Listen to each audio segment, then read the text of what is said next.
At this time, I would like to have you welcome with me the founding staff of Newark Collegiate Academy.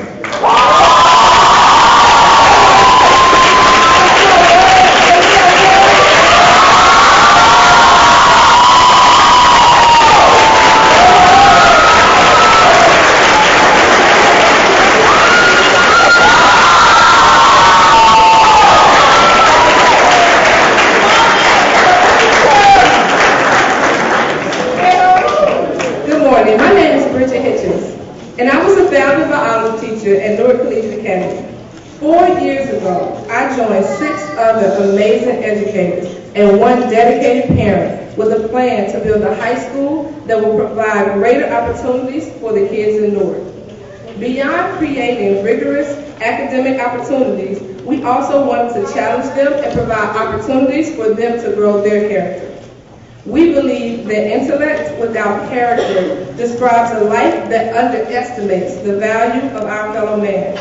And as Ryan would say, we definitely didn't want to build a place that produces a bunch of smart jerks. Although we knew we were embarking on a daunting task, I think I can speak for all of us when I say we had no idea how hard that first year would be. I blame some of that on our founding principal, Mr. Smalley, who jinxed us in our first few weeks of working together. Things were going well. We had a few productive weeks of planning under our belts and even had taken a few trips to visit a few high-performing high schools throughout the country. We were excited about meeting our new students at freshman orientation and prepared to start our founding year. But Mr. Smalley wasn't pleased with this smooth start. One day he says to me, I kind of wish we had a few war stories of our startup. Most KIPP schools have some major challenges that they've overcome just to get started. Like Team's first year, when they had to push back the start date and endure leaking roofs while trying to have class. I tell them not to worry because we're building a high school. And whenever you have a bunch of teenagers in a confined space, you will have challenges. Don't ask for it or you will jinx us. But it was already too late. Not even a week later did we get the infamous call from our lawyers stating that we would not be able to occupy our rented space to start summer school the next day. That was the first of many long nights that we spent together attempting to fulfill the promises that we made to our kids. These beautiful men and women that are sitting before us in their gowns of distinction. Amen. A mere weeks before they step on the college campus of their choice as a different kind of freshman. More refined, more intelligent, more courageous. The same students who I was prepared to go to jail for when the principal of our rented space called the police on Mr. Smalley and I when we tried to receive our stuff from the classrooms we had planned to use for summer school. Mr. Smalley and his war stories.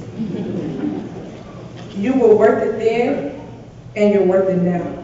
Founders, this road hasn't been easy, but I wouldn't want to travel it with any other group of students. I've grown as I've watched you grow. We haven't always done everything right, but we did it with the best of intentions.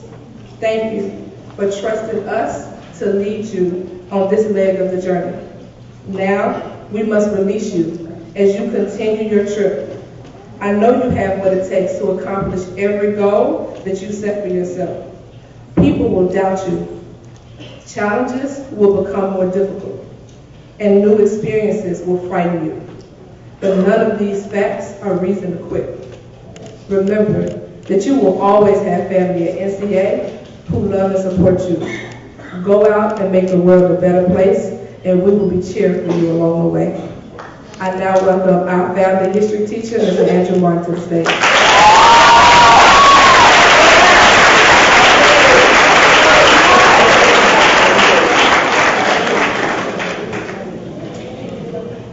Good afternoon.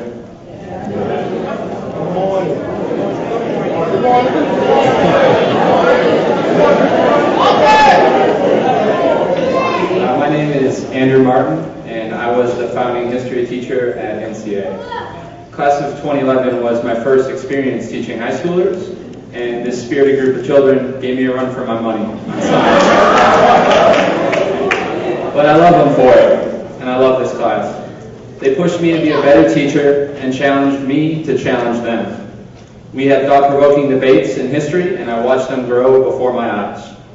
There's a lot of fond memories of this class, and it's hard to pick one. Fond memories of starting the school in rooms with no desks, writing on our laps on clipboards. Fond memories of doing whatever it takes to run a school with 5 teachers, whether I was your keyboarding teacher, whether I was your gym teacher, or whether I was your history teacher. But I think the favorite memory that I have of this class would have to be taking them on their first college tour, watching this group of young people experience a college campus, imagine themselves 4 years down the future, and imagine themselves walking onto campus for the first time as young adults, as college freshmen, which is something that you're going to get to do in only a few short months. I'm so proud to see you sitting here today celebrating your completion of high school.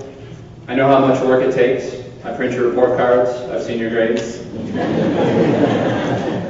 I'm looking forward to hearing about the great things that you'll accomplish in college and beyond. If I have a piece of advice for you, it's this.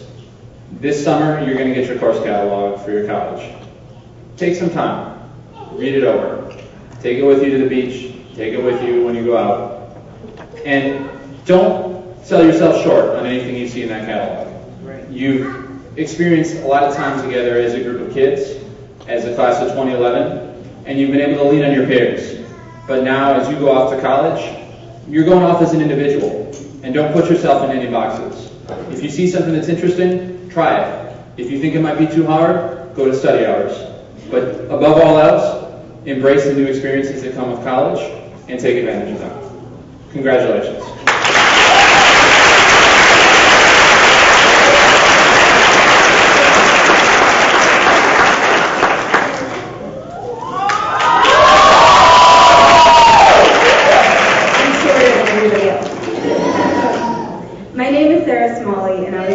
Social worker and student council advisor at NCA.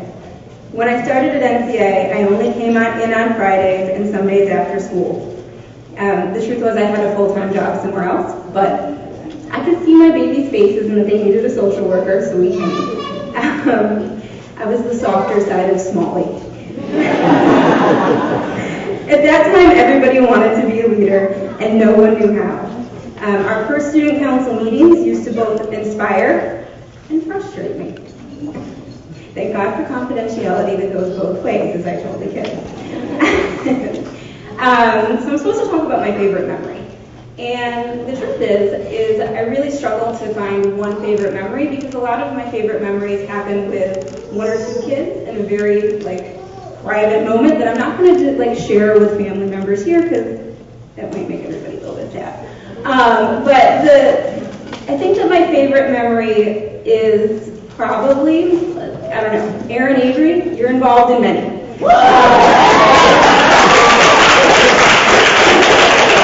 Yeah. From confiscating paper clips, from your mouth, to other random office supplies that you turned into would-be weapons. All of those things I will always definitely remember. My advice to you, I have, I think, a clearer picture of what that should look like. My advice is both to the class of 2011 and to parents. Class of 2011. My advice to you is similar to Mr. Martin, in that if you go and it seems like it's not you, but you're interested, don't say it's just not me. Go ahead and try it. If you get into a situation where you think, I don't know if I should be doing this, think about your mom and your dad, think about your grandmother, think about Mrs. Smalley. If any of us would be shaking our heads, don't do it. Parents, you are going to get phone calls between August and Thanksgiving with kids crying, saying it's too hard, saying they want to come home. Do not let them come home.